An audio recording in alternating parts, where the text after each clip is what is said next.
Par Jupiter, 17h07 sur France Inter. Ça rime avec Charline Vanhoenacker. Oui, merci Léo Técher. Et Heureusement encore que vous une êtes rime. avec moi parce que les garçons sont hilars. Je pense qu'ils se moquent de moi. Non, jamais. Heureusement, les auditeurs sont là. Oh, je vous soutiens, moi, Charline. Mais arrêtez de faillot. regarder Oh, mes quel images. faillot. Je C'est parle la- à André Manoukian. C'est la couleur violette qui Bien m'attire. sûr. Balance ton porc. Ce bonnet D voire E que je maintiens tous les jours, je comprends que vous soyez troublés. Allez, allons-y.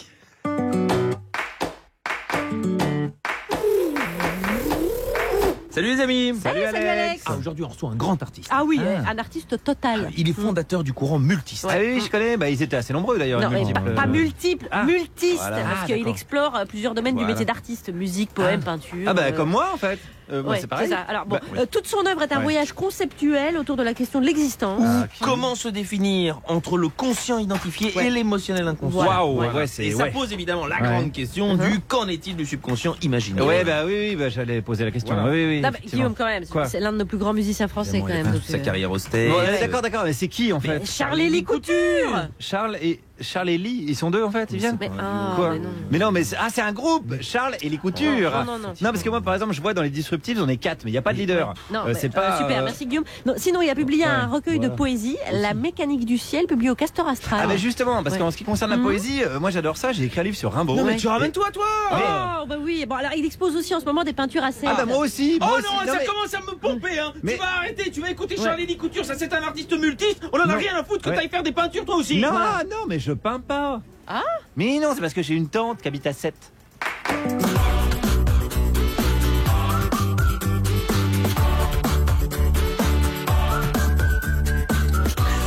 Bonjour la France Inter. On est excités, je sais pas ce qui se passe. Bienvenue dans la Ligue du Mi bémol, un collectif qui harcèle l'actualité sous couvert de la blague. Et voici les 3 informations qui vont chanter faux, mais avec tellement de sincérité. Il y a 10 ans, une trentaine de jeunes journalistes branchés se sont baptisés la Ligue du LOL. Le LOL consistait à harceler de jeunes confrères et consoeurs sur Internet.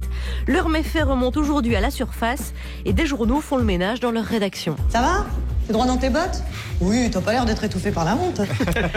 Si l'intelligence artificielle est capable de peindre un nouveau tableau de Rembrandt, elle est aussi capable d'achever la 8e symphonie de Schubert, dite la symphonie inachevée.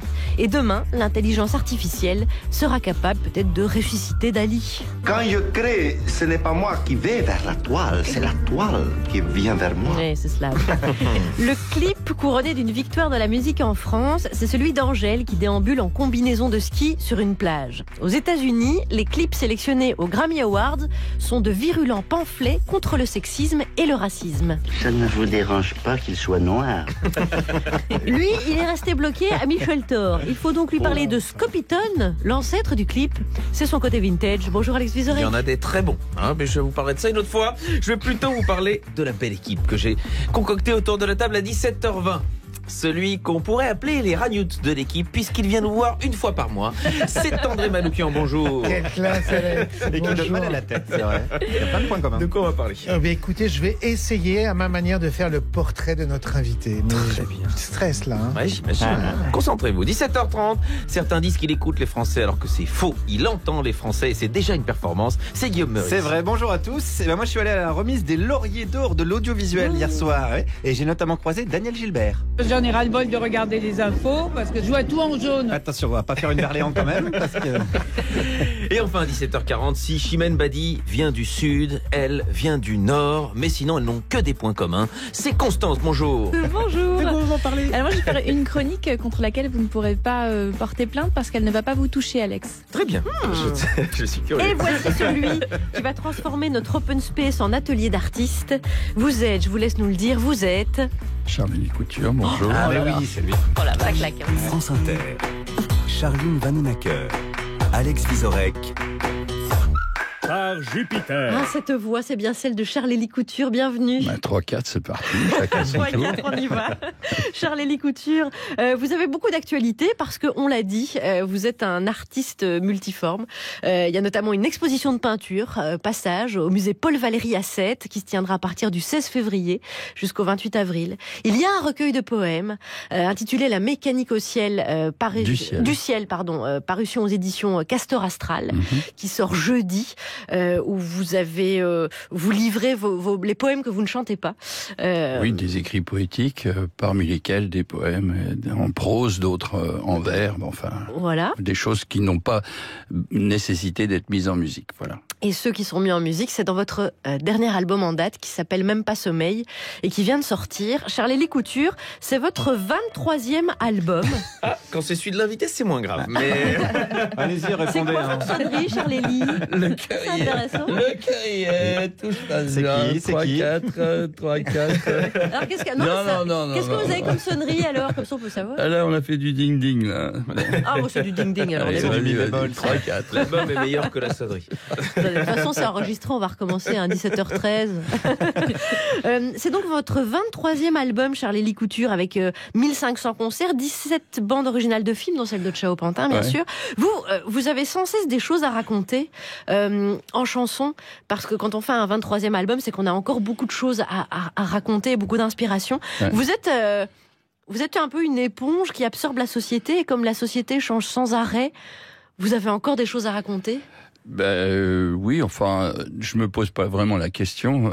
Quand on écrit parce qu'on a quelque chose à l'intérieur de soi. J'ai l'habitude de dire que la création, c'est comme le sifflet de la cocotte minute. Simplement, au lieu qu'il y ait une seule note, il y en a plusieurs. Voilà, c'est tout. Mais c'est une question de pression. C'est une impulsion. Rien, je vis avec ça.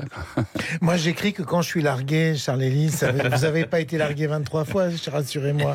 72 albums, hein, on ira mieux encore. Disons que je suis naturellement largué. Est-ce que c'est votre premier album depuis que vous êtes rentré en France? Est-ce que vous avez commencé à l'imaginer en étant toujours aux États-Unis?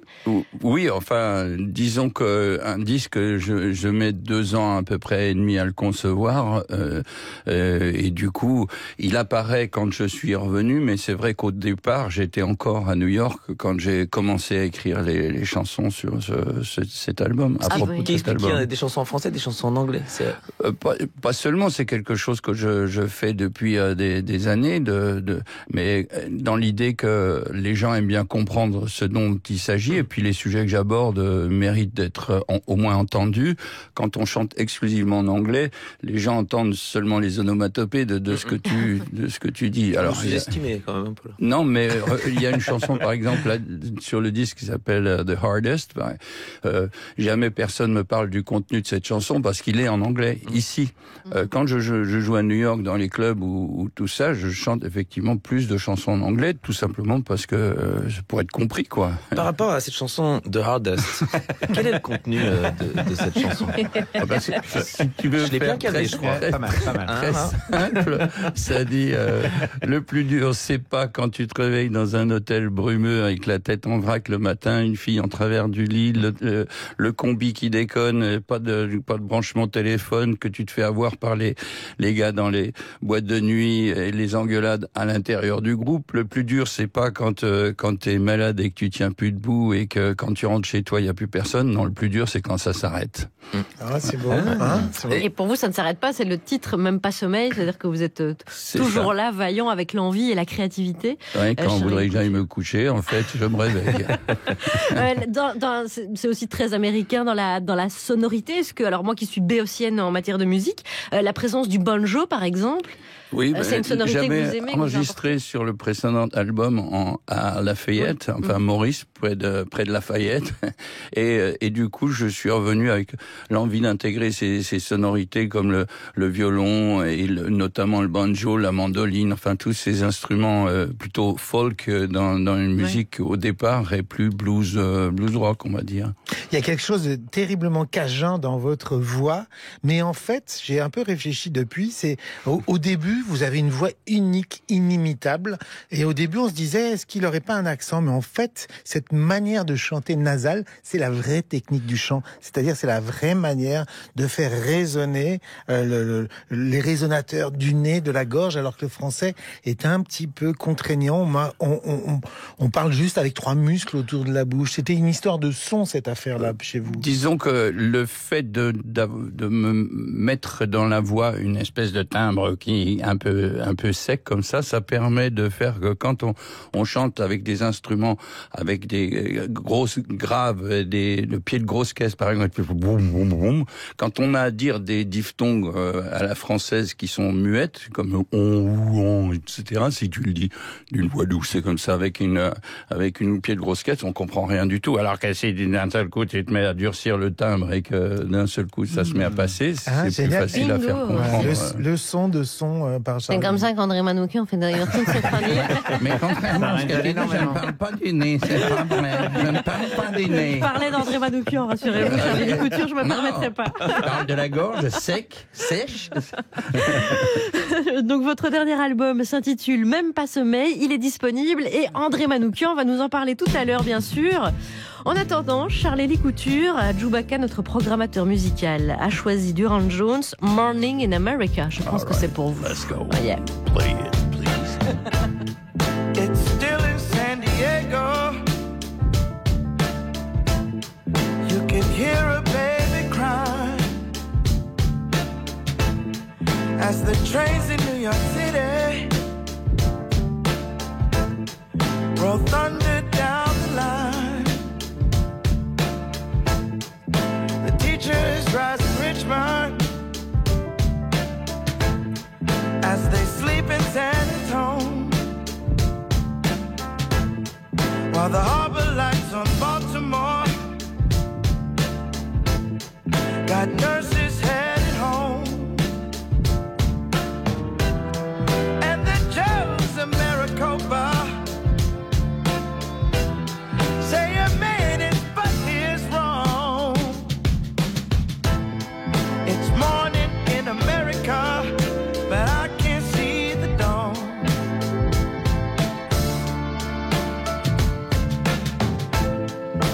Congressmen in Washington receive their breathing brew, while Letty fills the pipelines in a Detroit County school. And I think of my grandmother, how she told me to be strong. It's morning in America, but I can't see the dawn.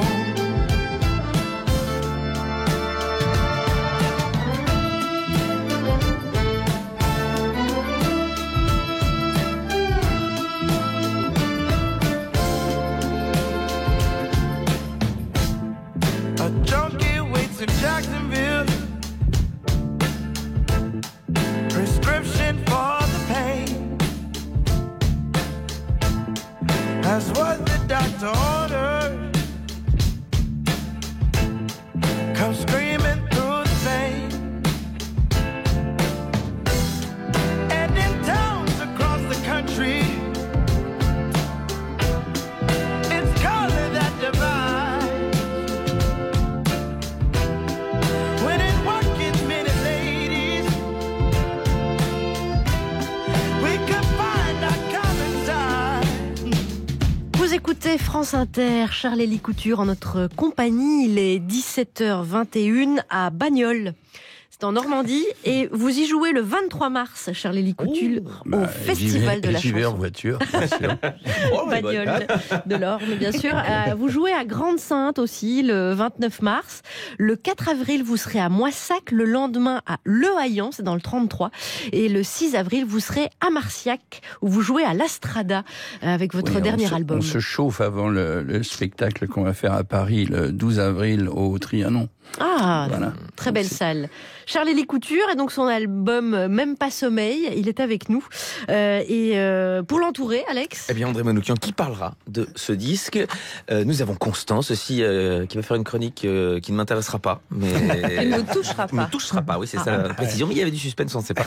Et Guillaume Meurice qui est allé solutionner les problèmes des médias. Autant vous dire que ça va bien se passer. C'est l'heure du journal, allez. Jupiter, c'est un style. Jupiter, c'est la mode. Jupiter, c'est Le journal de presque 17h17. Parce que je le vaux bien. Et on commence par les titres. Sous le feu des critiques après son dîner avec Denis Baupin, François de Rugy a déclaré qu'il n'était pas au courant que son procès était en cours. Ouais, alors ça c'est dingue, ça même moi je le savais. Bah Voilà. ouais, pourtant vous n'êtes pas son ami, vous faites pas de politique. Non, mais moi, à un moment aussi, il faut dire que de Rugy, il est tellement débordé par la lutte contre le réchauffement climatique qu'il y a des choses qui lui échappent. Vous voyez, c'est ça, il est concentré. Alors, selon Mediapart, Alexandre Benalla aurait négocié des contrats avec les Russes pour 2,2 millions d'euros alors qu'il était à l'Élysée. Voilà, et c'est là qu'on réalise que Benalla aurait dû être ministre chargé du commerce extérieur. C'est dommage, c'est vrai. Et les brèves? Et là, je peux vous dire qu'aucun gilet jaune n'a pensé à bloquer le rond-point de la Brève. C'est étonnant. C'est dommage. Le conseiller spécial d'Emmanuel Macron, Ismaël Emelien, a démissionné de son poste à l'Élysée. Tout le monde se barre, mais puis ça, ouais, vis-à-vis de Macron, je trouve que c'est vraiment pas bien. Parce qu'en fait, Macron avait fait pareil avec Hollande en 2014 quand même. Et c'est mérité. Vous avez tout à fait raison de le rappeler. Ça. Alors officiellement, Ismaël Emelien quitte l'Élysée car il a écrit un livre sur le progressisme. Quitter ses responsabilités pour écrire un livre, vu le nombre de bouquins qu'elle sort, Marlène Schiappa, c'est con qu'elle ne prenne pas la même direction. C'est vrai. Nicolas Dupont-Aignan était invité sur LCI. Oui, et le journaliste lui fait remarquer qu'il n'a pas été reçu à l'Élysée, à l'instar de Marine Le Pen et Jean-Luc Mélenchon, pour parler de la crise actuelle. Il a une explication, tout en modestie. Je pense que je suis son opposant le plus sévère et qu'il n'a pas envie de me recevoir. Et oui, il fout les boules, hein. Donc voilà, il n'a pas voulu y aller. Voilà. Autre interview très intéressante. Très intéressante sur Europe 1. Eric Woerth, ce matin, a déclaré: la France, elle est épuisée.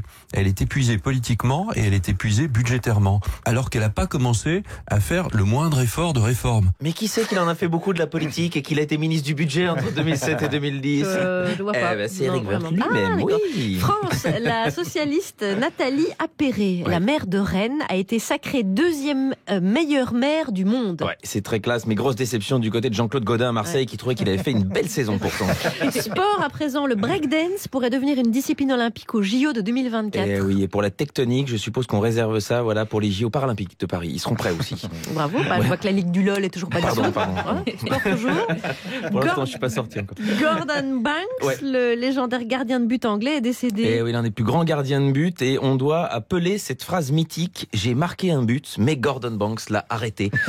Une phrase qui, sur l'échelle du SUM, est vraiment plus haute que nous, je crois, vraiment. C'est vrai. Oui. Il y a des brèves. Il y a des brèves. Aubervilliers, ce matin, un convoyeur de fonds a laissé son fourgon et s'est fait la malle avec 1 million d'euros. On n'avait plus vu une escroquerie contre une banque depuis les stars qui ont tourné la pub pour LCL. Et on salue Gad Elmaleh.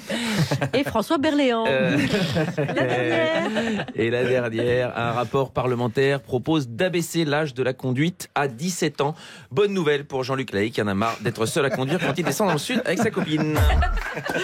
Merci Alex Vizorek. 17h25 à Audincourt dans le 25, car Charles-Élie Couture, vous jouez le 14 mars là-bas à la salle qui s'appelle le Moloco. Du coup, chaque fois vous donnez l'heure, c'est direct dans une C'est ville, dingue, hein, où il va jouer. C'est vraiment, il y a une connexion entre nous avec Charles-Élie. On va aborder ce premier sujet avec vous avant de reparler de musique. Audincourt, putain, j'ai pas révisé. Le Doubs. Dans le Doubs. Faudra réviser. 25, c'est le Doubs. Ok. On va bosser après l'émission. C'est bon. Depuis vendredi, la Ligue du LOL a fait son entrée dans l'actualité. La Ligue du là, LOL. on est dans le dur, là. Je vous le dis, ça. C'est donc la Ligue du LOL, c'est le championnat de France du sexisme dans les rédactions des journaux comme Libération ou Les Inrocks ou encore le Huffington Post, mais aussi chez des communicants et des pubards. Alors ils se sont ligués pour harceler sur Internet de jeunes consoeurs ou de futurs journalistes. 10 ans après, ces jeunes femmes ont décidé de prendre la parole pour dénoncer ces hommes, et dans les rédactions concernées, on est un petit peu embêtés. Écoutez. Régulièrement, je suis embêtée. Harcelée. Harcelée. C'est du harcèlement, il n'y a pas d'autre mot. Par Monsieur Duquesne. Monsieur Duquesne qui se trouve à côté de moi. Donc, il n'y a jamais rien de fait, certainement. Elle a certainement inventé. Et c'est pas que moral. Ce n'est pas que moral. C'est aussi sexuel. C'est aussi... bon... Alors, elle va quand même pas... Je l'invente pas. Elle va quand même pas inventer des mots comme harcèlement, comme sexe... Bon, alors, bon. Les déchiens, bien sûr. Voilà, alors ça concerne une trentaine de jeunes influenceurs, on dit, sur Twitter et Facebook, il y a 10 ans, et qui aujourd'hui occupent des postes assez enviés dans une presse plutôt progressiste, plutôt de gauche, notamment Libération, ou Les Inrocks, dont le rédacteur en chef est directement visé. Alors Charlie Lécouture, c'est des journaux qu'on connaît bien, qui sont quand même censés œuvrer contre le racisme et le sexisme, qui écrivent des articles contre tout ça, et voilà, qui en leur sein sont... Déjà, quand Marcel ment, Marcel ne dit pas la vérité. Ok, on commence avec un jeu de mots, d'accord, ok, parfait. Vous avez entendu? Ça y est, j'ai compris. Il sait tout faire. Il sait tout faire. Il est multiste. Il est artiste multiste. Il fait une excellente polenta aussi. C'est toujours le coup d'écrire sous le voile de l'anonymat, quoi. Les gens qui commentent. Sur Twitter. Comment? Ils n'étaient pas anonymes. Ils tweetaient avec leur vrai nom, c'est ça le pire. Non, ils étaient quasi tous sous leur vrai nom. Non, mais le problème de la communication internautique, c'est justement que, d'une façon générale, tout le monde, avant même d'avoir réfléchi sa réflexion, réagit d'une manière immédiate à tout, et sans même prendre conscience que on ne s'adresse pas que à des entités abstraites, mais à des gens. C'est-à-dire ici, ça concerne des journalistes web. C'est à un moment, à force d'être sur Internet, et c'est leur travail, est-ce que vous pensez qu'on perd pied avec le réel? Complètement la conscience de ce que c'est. Après, c'est peut-être des connards aussi, tout simplement. Mais c'est une hypothèse. Il y en a partout, de toute façon. Alors, ce sont des journaux qui sont prompts enfin, on dit que c'est la bien-pensance de gauche, qui sont prompts à donner des leçons, etc. Enfin, à France Inter, on n'est pas exempt parfois. Il serait à valeur actuelle, on dirait. Mais est-ce qu'il y a parfois un manque d'autocritique? Par exemple, les Inrocks, je suppose qu'il y a eu pas mal de papiers sur ce que vous avez déjà fait dans votre œuvre multiple dans les Inrocks. Est-ce qu'il y a, ça montre qu'il peut y avoir un manque d'autocritique dans un milieu, dans un métier qui critique beaucoup? Non, mais quand on se fait cingler soi-même, on vous dit que c'est la rançon de la gloire, qu'à partir du moment où on a une activité publique, elle est soumise à la critique, et il faut l'encaisser quelquefois, même si ces critiques sont totalement injustes, et puis fondées quelquefois sur des jugements de goût personnel. Là, en l'occurrence, il s'agit de blogueurs et de personnes qui émettaient un certain nombre d'avis et qui se faisaient, d'après ce que j'ai cru comprendre, contrés par des adversaires, entre guillemets, qui ne se gênaient pas pour utiliser tous les arguments. C'était vraiment du harcèlement, c'est-à-dire qu'ils ciblaient des personnes et ils faisaient ce qu'on appelle le cyberharcèlement. Juste pour se marrer, pour délit d'opinion? Non, même pas. C'était vraiment, en plus, il y a vraiment des blagues très sexistes, homophobes, etc. C'est complètement con. Ah voilà, c'est ça, tout simplement. Mais ça s'appelle le bullying en anglais, tu sais, c'est bully, c'est le souffre-douleur, en fait. Ouais, c'est ça. Le fait justement que ça passe par Internet et donc il n'y a pas le contact humain. Est-ce que vous, parfois, vous êtes tombé après est-ce que vous êtes tombé sur des journalistes qui avaient critiqué votre travail, et puis quand vous les avez en face de vous, ils n'ont pas la même facilité à vous le raconter? Par exemple, André Manoukian ne pouvait pas vous blairer. Ça, c'est un classique. Mais en même temps, on peut changer d'avis. Et puis... avec une bonne torgnole. Rien de tel que le contact humain. Il n'y a rien de pire dans mon métier, c'est qu'on vous oublie. Tu sais, qu'on en dise du bien, qu'on en dise du mal, mais qu'on en parle. Le jour où on décide que t'es emmerdant et que ça vaut pas le coup d'en parler, là tu commences à mourir. Pendant un bout de temps, j'entendais les gens qui disaient Charlie Lécouture, on ne le présente plus. Et à force de ne plus le présenter, on ne le présente plus. Eh bien, parlons-en de Charlie Lécouture et de son album Même pas sommeil. Et oui, et moi aussi, je voudrais commencer par faire mes excuses, Charlélie, et mes excuses à qui? Eh bien, à vous. En fait, les fêtes remontent à un peu plus d'1 an. Lors d'une chronique où, comme d'habitude, je prenais en otage un chanteur et son album pour exposer mes théories sur la musique, l'érotisme et le cosmos, j'évoquais l'indéniable supériorité de la pop anglaise sur la pop française du fait que les Anglais, étant le seul pays d'Europe à avoir résisté aux nazis pendant la Deuxième Guerre mondiale, furent copieusement bombardés. Et là, vous me demandez le rapport entre Von Braun et les Beatles. Eh bien, il y en a un. C'est que pendant cette guerre, beaucoup d'enfants ne purent aller à l'école. Et voilà nos fils d'Albion avec plein de gosses en retraite retard scolaire. Les travaillistes, après la guerre, eurent l'idée de créer des art schools, des écoles d'art où l'on enseignait la photo, la peinture, la musique, le cinéma.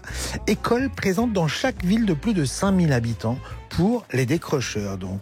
Et qui sortit de ces écoles? Les Stones, les Who, David Bowie, les Beatles, toute la fine fleur de la pop anglaise. Voilà pourquoi ils furent inventifs, inventant le psychédélisme flamboyant des années 70, travaillant leur performance comme une discipline artistique à part entière. Merci les nazis, on pourrait dire alors.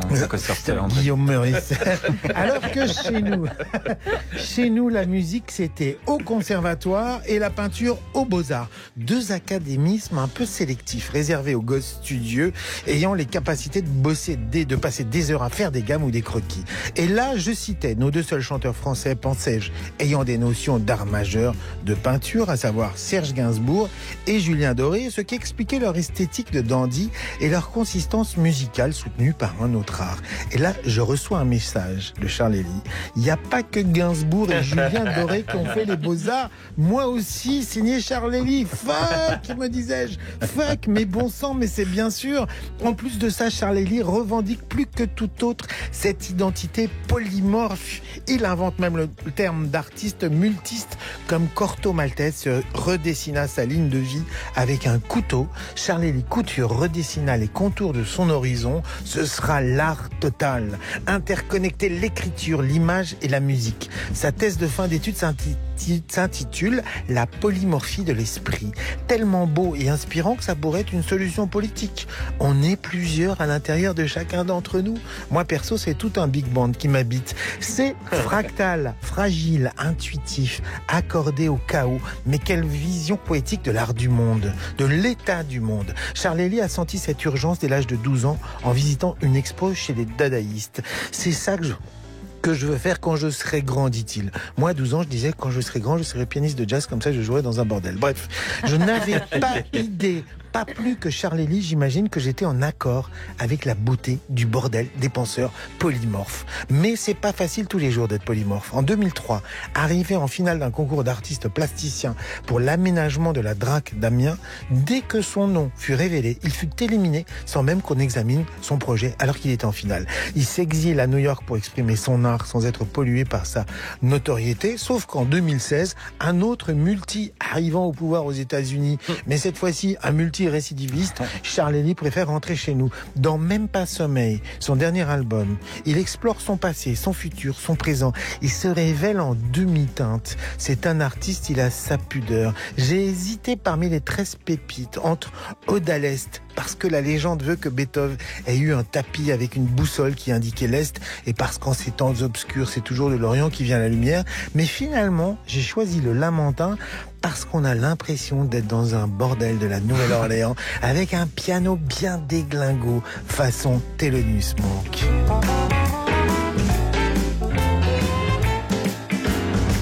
Les autres voulaient faire la fête. Toi, ce pot de départ, t'as pris la tête. De verre en verre, noyer son cafard.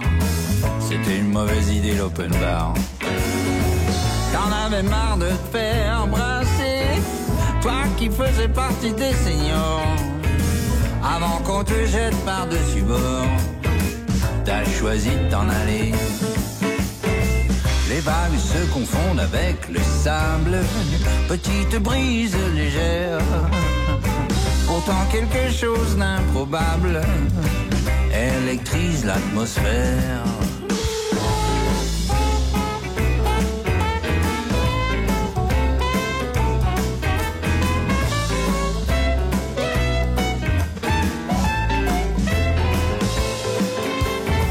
Discours bidon, fausses promesses, un baratin d'école de commerce.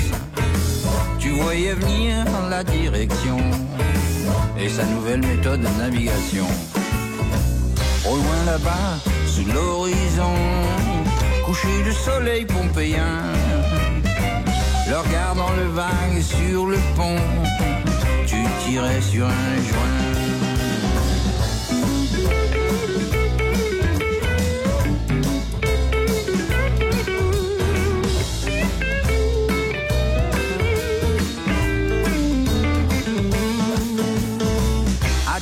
plongé ou tâton poussé dans le grand bleu avec les dauphins. En apnée, oui, t'as joui profond, qui sait, t'as perdu pied, c'est certain.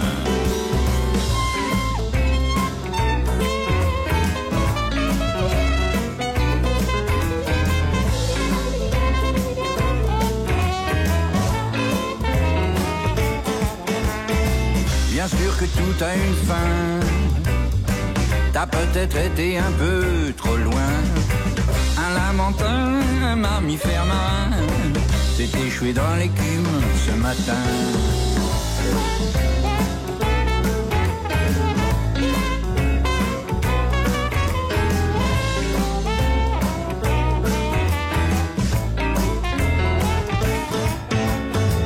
Les autres voulaient faire la fête.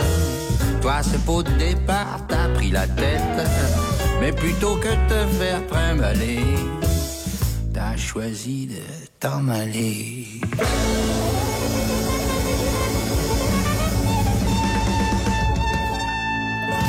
Oh yeah, ça a été enregistré en France, mais ça sent la boue du bayou. C'est ça qui est génial. Charlélie, comment vous faites ?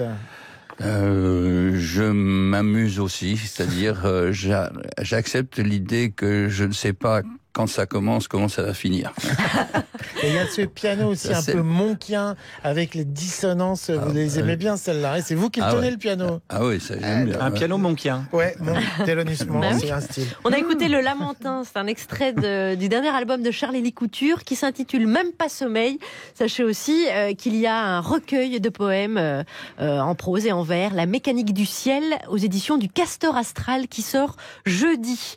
Charlélie Couture, il y a à côté de vous, dans ce studio, pour nos auditeurs aussi, un certain Guillaume Meurice. C'est moi. Je vais vous parler médias aujourd'hui, puisqu'hier soir avait lieu les lauriers de la radio et de la télévision, qui récompensaient, je cite, les programmes de qualité. Alors déjà, on n'y était pas. Donc il n'y a pas de hasard, j'ai envie de dire. Jusque-là, on est bon. C'est des professionnels. Ouais, c'est des pros. Ils auraient récompensé la quantité et non la qualité. Vous l'aviez, Alex, à mon avis. Dans le milieu, on vous appelle le sautopaf, je vous rappelle. C'est vrai que dès qu'il y a un micro ou une caméra, il y a Alex. Dédé, vous moquez pas. Je vous ai vu vous maquiller pour passer devant la vidéosurveillance de Radio France. Donc ne niez pas. Alors, on n'y était pas, nous, par Jupiter, mais France Inter a gagné un prix. Mais non. Et oui, le laurier de l'information à Secret d'Info. Bravo à eux. Un prix qui a été remis véridique par Aurore Berger. C'est sympa, qui va de plateau en plateau, minimiser l'affaire Benalla. Donc on est sur une belle qualité de foutage de gueule essentiellement. Et dans le même style, il y a également Dominique Besnéard, celui qui avait envie de gifler Caroline de Haas, qui a remis un prix à Muriel Robin pour son interprétation de Jacqueline Sauvage. Voilà, donc là on n'est pas loin de Francis Holm pour le Grand Prix de la Fraternité. On était bien, mais j'ai aussi rencontré des personnes qui pèsent dans le game. Tout d'abord, Nicolas Traube, il est producteur. Je viens chaque année avec l'espoir d'avoir peut-être un prix. Bon, et alors là, c'est l'audiovisuel de qualité ce soir qu'on fête. C'est quoi l'audiovisuel de qualité ? Je me souviens de Hervé Bourges. Hervé Bourges disait il faut que ce soit populaire et de qualité. Et ça, vous y arrivez, vous ? Oh, si vous saviez. Qu'est-ce que vous avez produit là, par exemple ? Navarro. Pas mal. Navarro, populaire et qualité. C'est un petit peu nos experts Las Vegas. Voilà, c'est les experts Tizi Ouzou, on va dire. Version pouce-boulette avec l'accent pied noir. Alors c'est vrai que les scènes d'action ressemblaient plus à une baston à la maison de retraite des Mimosas que à Boubacaris. Il courait bien. Il courait pas mal. Il courait bien. Sur la fin, il était un peu fatigué. Mais bon, ça courait, faut reconnaître. Un gros carton d'audience, comme Cyril Hanouna, la star du moment. Alors est-ce que Cyril Hanouna fait de la qualité ? Certainement. Ah oui ? Il est populaire. Donc c'est de la qualité. Si c'est populaire, c'est de la qualité ? C'est le seul critère. On est sûr de ça ? Non, moi je suis sûr de rien. Parce que les anges de la télé-réalité, peut-être ça fait de l'audience aussi. Là, peut-être que le mot... Les mésanges, vous voulez dire. Les mésanges de la télé-réalité ? Les mésanges de la télé-réalité qui font cuit. Oui, j'ai oublié de vous dire, il y avait un cocktail. C'était open bar. Voilà, j'aurais dû vous préciser. C'est vrai que ça aide à libérer la qualité à l'alcool, c'est connu pour ça. Et puis ça aide à oublier la réalité. Par exemple, que les intermittents de chez Hanouna ont perdu 30% de leur salaire ces derniers mois, tandis que leur patron se fait des nouilles en or à mettre dans son slip. Donc chapeau l'artiste. Alors il n'était pas là, Hanouna, malheureusement, pour l'audiovisuel de qualité, mais il y avait Gérard Van der Gust, qu'on connaît moins. Il est réalisateur et producteur. Alors qu'est-ce qu'il pense du système Hanouna ? Interview toujours près du bar, je vous rappelle. Au moins, ça prouve bien que c'est bien, c'est un peu écuménique, les portes sont ouvertes. Est-ce qu'il n'y a pas un risque de mélange des genres, comme on dit ? Oui, bien sûr. Non, mais bon, moi je trouve ça bien. Je trouve ça vraiment bien, oui. Moi, vous savez, vous avez des politiques aussi qui deviennent intervieweurs. Hein. Ah, ça c'est vrai. C'est vrai qu'on va pas tarder à avoir une interview de Cyril Hanouna par Roselyne Bachelot. Je pense qu'en tant qu'audiovisuel de qualité, on va être sur un gros niveau. Il va y avoir des suicides collectifs de cartes de presse, hein, ça je l'annonce. Alors évidemment, on peut pas parler audiovisuel de qualité sans parler Patrick Sébastien. Et à un moment donné, il faut être cohérent. Patrick, donc le seul mec capable de faire une interview de Mimi Mati en présentant un numéro de cracheur de feu pétomane polonais. Alors Patrick, audiovisuel de qualité ce soir ? Il paraît, ouais. Je me demande ce que je fais là. Est-ce qu'une petite pipe avant d'aller se coucher, c'est de l'audiovisuel de qualité ? Je ne sais pas. Il me semble que parmi les gens qui sont là, il y en a pas mal auprès desquels je m'excuse parce qu'ils doivent la préférer au réveil. Et voilà, c'est ça qui est bien avec Patoche. C'est ça qui est bien avec Patoche, c'est que tu l'attends à un endroit et il y est. Il n'y a pas d'entourloupe, c'est immuable. C'est important d'avoir des repères à la télé. À 20h, c'est le journal. Et avec Patrick Sébastien, la petite blague de Tub qui fait toujours plaisir. Alors la question du jour, c'est évidemment donc toujours sur le boss de la télé, Cyril Hanouna. Ça dépend ce qu'on entend par la qualité. Ah ouais, c'est mon ami, c'est un très bon animateur. Et puis pour moi, il n'y a pas de barrière, il n'y a pas de... Maintenant, il est intervieweur politique, hein. Il y a les gens bien et puis il y a les autres. Qu'est-ce que vous pensez du fait qu'il invite des politiques maintenant ? Moi, je le ferai pas, mais enfin... Vous l'avez déjà fait par le passé ? Non, oh là, ça serait trop long. Ouais, ça serait un peu long de rappeler quand même la liste des politiques que Patoche, il a invités en les faisant chanter ou en leur foutant des perruques, voilà, déguisés en clown et tout. Il a même essayé la politique, hein. Patrick Sébastien, je vous rappelle qu'il avait lancé son mouvement Droit au respect et à la dignité, le DAR. Ah, voilà, pour se faire pomper ses idées. Voilà, Patrick toujours présent, je vous dis, au rendez-vous de la blague de Tub. Alors ceci dit, on va pas lui jeter la pierre parce que c'est pas lui qui a inventé ce mélange des genres variété politique. Est-ce que ça viendrait pas d'une certaine Danielle Gilbert ? Est-ce que ce serait pas fait piquer l'idée ? Personne m'a piqué l'idée de rien du tout. Toutes les idées sont dans l'air et puis au bout d'un moment, les choses se refont, c'est normal. Et est-ce que c'était une bonne idée d'inviter des politiques dans des émissions de variété ? Ah mais moi j'ai pas invité, j'ai juste invité, demandé à Giscard. Ah bah ouais, mais il est venu quand même. Bah, il est venu, oui. Oui, elle n'a pas vraiment invité de politique, juste le président de la République qui est venu jouer de l'accordéon dans son émission, donc ça va. C'était le début de la communication politique et c'est toujours la même musique aujourd'hui. En attendant, voilà, pour voir des ministres qui pissent dans des violons, il y a toujours Cyril Hanouna. Merci Guillaume Meurice d'avoir sacrifié votre soirée pour ce raout. Il est 17h44 sur France Inter. Nous sommes en compagnie de Charlélie Couture et abordons ce sujet sur l'intelligence artificielle avant d'écouter Constance qui est au naturel. L'intelligence artificielle s'empare du domaine artistique. L'intelligence artificielle voudrait même être un artiste, puisqu'elle prétend pouvoir créer un nouveau tableau de Rembrandt. Après avoir digéré l'ADN artistique de toutes les œuvres de Rembrandt, l'IA a déjà créé une nouvelle chanson des Beatles, et elle entend achever la 8e symphonie de Schubert, symphonie inachevée. Et quand les algorithmes s'emparent de la création, c'est de la beauté parfaite. J'aime faire des trucs sur mon computer. Ordinateur. J'aime bien taper sur ton clavier. Ordinateur. Ceci était un message à caractère informatif de Nicolas et Bruno, bien sûr, sur Canal. Alors, Charlélie Couture, vous qui réfléchissez au concept d'artiste total, qui est une forme d'idéal à atteindre, que... Non, disons que le multisme, c'est le fait de séparer l'inspiration de la manière. Du support aussi, c'est ça ? Pas tant du support que de la manière. Il y a des gens qui s'intéressent au mécanisme de la montre, et puis il y a des gens qui s'intéressent au temps. Et c'est pas la même chose. Les gens qui on peut très bien admirer une œuvre extrêmement complexe qui est un message qui soit lui plutôt simple, et à l'inverse, il y a des œuvres extrêmement simples qui ont un message qui est très fort. Je pense par exemple à Erik Satie, par exemple, qui a fait une œuvre relativement simple à jouer, mais qui transcende le monde, les époques. Je pense au carré blanc sur fond blanc de Malevich, ou je pense au Ready Made de Marcel Duchamp. C'est des œuvres simples, mais qui ont un message lui-même qui est très puissant. D'accord, ça c'est artiste total. Alors il y a aussi artiste multiste. Voilà, ça, c'est différent. C'est le fait de dire que dans une œuvre, il y a l'inspiration, ce qu'elle évoque, et puis la manière de le faire. Il y a des gens qui s'intéressent plus à la manière qu'au fond. Alors voilà, l'artiste multiste, c'est le fait de dire que quand on a une inspiration, on trouve coûte que coûte le moyen de l'exprimer. Mais ce serait l'intelligence artificielle, parce qu'elle est capable de créer peut-être des romans, de faire de la musique. Oui, sauf que de l'intelligence peindre. artificielle, elle s'appuie toujours sur une manière. Tu parles du tableau de Rembrandt, par exemple, ou du pseudo-Rembrandt.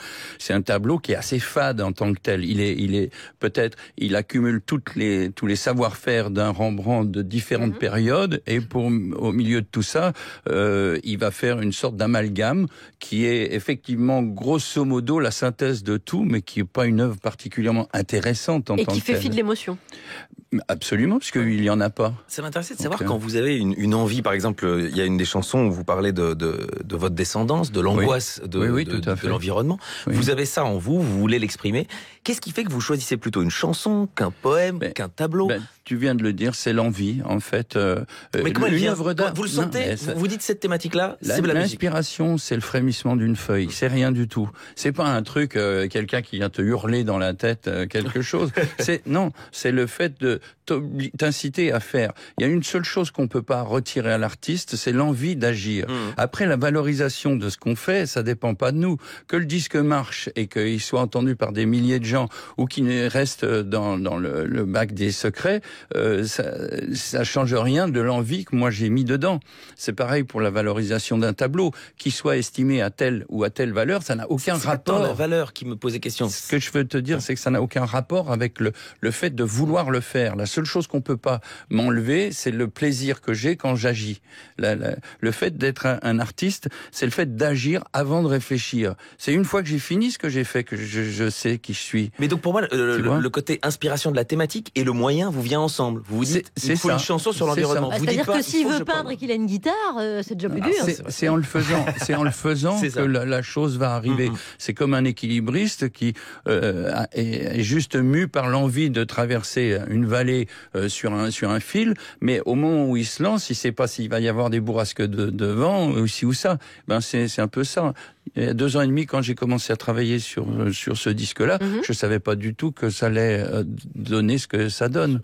Tu vois. Ce sujet sur l'intelligence artificielle est paru dans le Figaro daté d'hier. Il explique que c'est un support, une aide pour l'artiste et en rien l'idée de remplacer les artistes. Mais par exemple, la symphonie inachevée, elle a sans doute été inachevée pas par la mort de Schubert, mais peut-être par un manque d'inspiration à un moment, puisqu'il y en a une 9e et qu'on pourrait aider à terminer la 8e avec l'intelligence artificielle. Ce qui se passe en musique à mon petit niveau, c'est qu'on fait ce qu'on appelle du machine learning, c'est-à-dire qu'on pourrait apprendre à une machine de faire à la manière de... Sauf que ça n'a rien d'une création. C'est quoi un créateur? C'est un mec qui a fait, si vous voulez, du machine learning, qui a appris, mais tout d'un coup qui va faire un geste différent. Et ça, tout à fait. Et ça, c'est la création. Mozart, il a appris avec tout ce qui venait avant lui, mais à un moment donné, il va faire un geste. Beethoven, il va faire un autre geste. Chacun, ils font tous un geste. Richard Klederman, un geste. Laisse tomber. Et tant qu'un robot n'éprouvera pas de chagrin d'amour, il pourra pas faire une musique digne de ce nom. Voilà.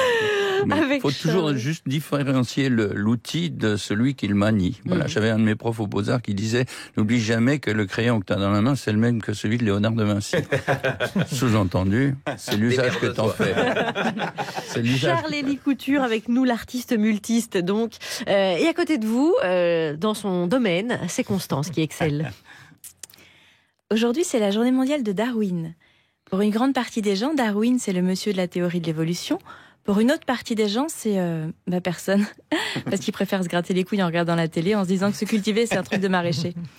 Bref, ça c'est un autre débat que celui de la télévision qui aurait pu être un merveilleux vecteur destiné à nous élever et à vivre mieux les uns avec les autres, mais qui préfère faire caca dans nos cerveaux.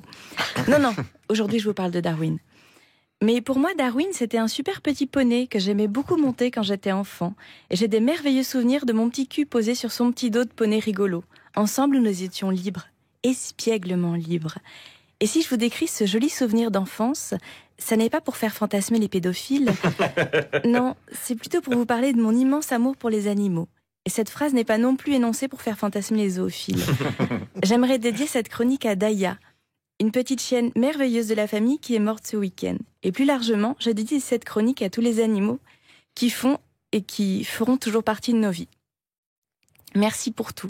Merci pour l'amour dans vos yeux, peu importe la gueule ou la laine qu'on a. Merci pour les câlins qui regonflent quand on est tout petit face au monde. Merci de nous faire rire, de briser l'overdose de conneries ambiantes qui nous écrasent. Merci pour les proutes à la croquette dans la voiture qui nous obligent à rouler la fenêtre ouverte l'hiver. Merci de nous rappeler que le matérialisme c'est de la merde en prenant soin de mâchouiller nos chaussures et le canapé de la maison. Merci de mettre tout le monde à égalité en faisant connaissance en vous reniflant le trou du cul. Merci de nous rappeler que la vie c'est tout de suite et maintenant et pas plus tard quand on aura réussi. Réussi à quoi ? Cherche pas Daya, c'est un truc d'humain. Merci. Merci les animaux pour votre humanité. J'espère que les humains en prendront un jour de la graine.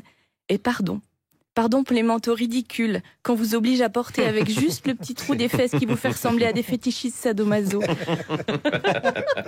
Pardon pour les prénoms débiles qu'on vous donne. Moi non plus, j'aimerais pas m'appeler Kiki ou Pantoufle. Pardon pour les laboratoires, l'élevage en batterie, la vivisection. Pardon pour les abandons, la maltraitance, les refuges pleins à craquer. Pardon pour les abattoirs, le foie gras, la corrida, la chasse à courre. Pardon, pardon, pardon. Nous pourrions plaider l'ignorance ou la désinformation, mais non. Nous savions que l'éléphant était tabassé pour que nous puissions touristes nous promener sur son dos, et nous avons continué. Nous étions au courant que les animaux sauvages dans les cirques destinés à nous divertir étaient immensément malheureux, mais nous avons continué. Nous connaissions la différence d'espérance de vie du dauphin dans l'océan et au parc Astérix, et nous avons continué.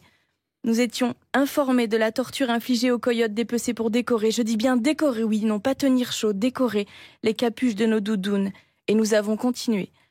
Nous étions parfaitement conscients du sort réservé aux orang-outans si nous n'arrêtions pas de consommer du Nutella et de l'huile de palme, et nous avons continué.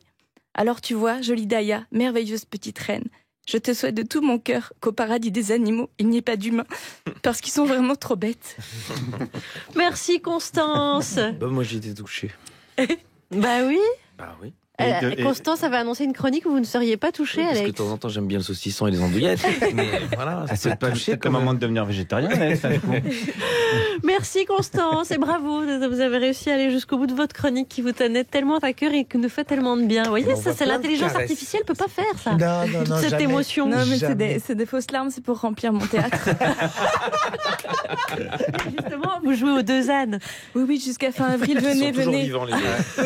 Ils sont bien traités ou pas, ces deux ânes? On a fait du saucisson. Constance, tous les mardis soirs au théâtre des Deux Ânes, dont elle prend bien soin aussi. Merci Constounette. Toujours en compagnie de Charlélie Couture. Bon Charlélie, vous êtes touchée par tous les talents, la comédie aussi.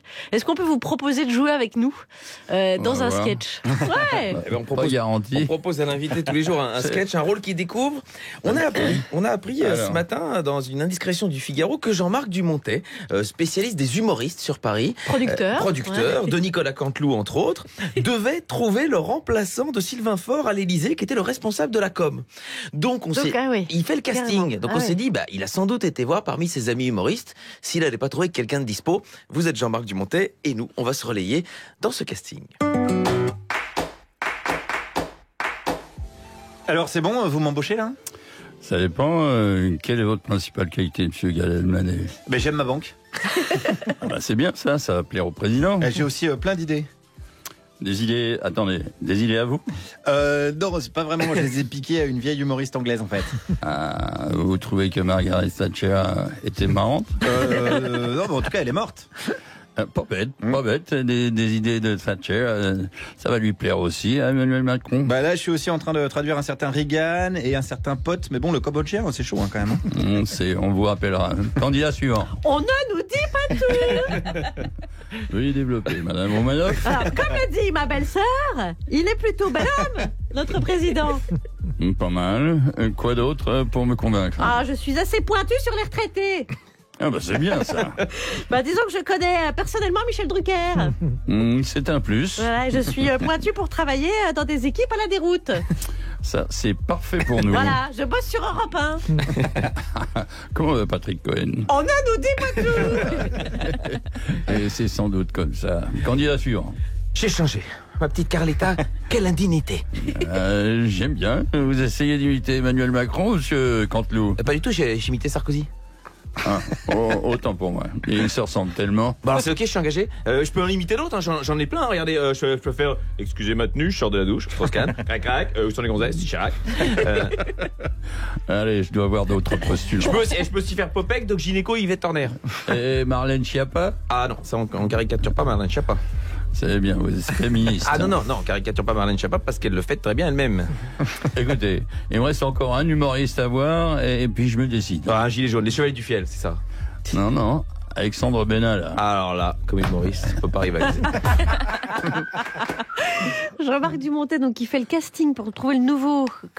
D'accord. Alors qu'il était pressenti pour être ministre de la Culture, il est descendu dans le. C'était auto-pressentif. Ah ouais, d'accord. Non, okay, c'est-à-dire qu'il a dit que non. Mais voyez, beaucoup de gens s'auto-pressentent ministre de la Culture. Charles-Élie Couture, merci beaucoup d'avoir passé cette heure avec nous. Merci de m'avoir invité. Mais avec joie, je rappelle votre actualité foisonnante, puisque il y a plusieurs. Qui dit artiste multiste dit multiste aussi dans les activités. Votre album, c'est Même pas sommeil, qui est déjà disponible. Votre recueil de poèmes, La mécanique du ciel, paru aux éditions du Castor Astral, paraît jeudi. Et votre exposition de peinture, Passage, ce sera au musée Paul Valéry à Sète, du 16 février au 28 avril. Et puis bien sûr, il y a la tournée, avec notamment une date au Trianon, c'est ça, au mois d'avril? Le 12 avril. Le 12 avril. Et puis dans toute la France, on l'a dit, de Grande-Sainte à Moissac en passant par Bagnoles. Merci beaucoup, Charles-Élie Couture. Merci beaucoup à Constance. Merci beaucoup André Manoukian, Guillaume, Alex. On se retrouve demain avec le comédien Bruno Volkovitch. Et on vous laisse le mot de la fin, Charles-Élie Couture. Quand Marcel ment, Marcel ne dit pas la vérité. L'épidémie de grippe est là. Pour éviter de l'attraper ou de la transmettre,